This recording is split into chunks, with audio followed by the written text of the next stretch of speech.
अस्सलामुअलैकुम वरहमतुल्लाहि वबरकातुहू।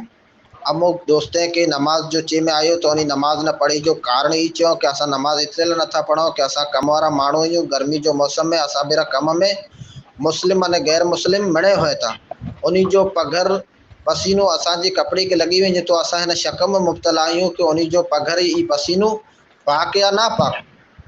अॼु हिन रिकॉर्डिंग जी मज़ारा पा पघर जा मसाइल सिखंदासीं। मछली रिकॉर्डिंग में पा सिखियासीं कि अमुक अहिड़ा जानवर आहिनि जंहिंजो ऐठो पाक है। ऐठे जा मसाइल सिखियासीं। ऐठो पाक है, अमुक अहिड़ा आहिनि जंहिंजो ऐठो ना पाक है। तो जिनी जानवर जो ऐठो पाक है उन्हीं जो पघर अने पसीनो पण पाक है, अने जिनी जो ऐठो ना पाक है उन्हीं जो पघर पसीनो पण ना पाक है।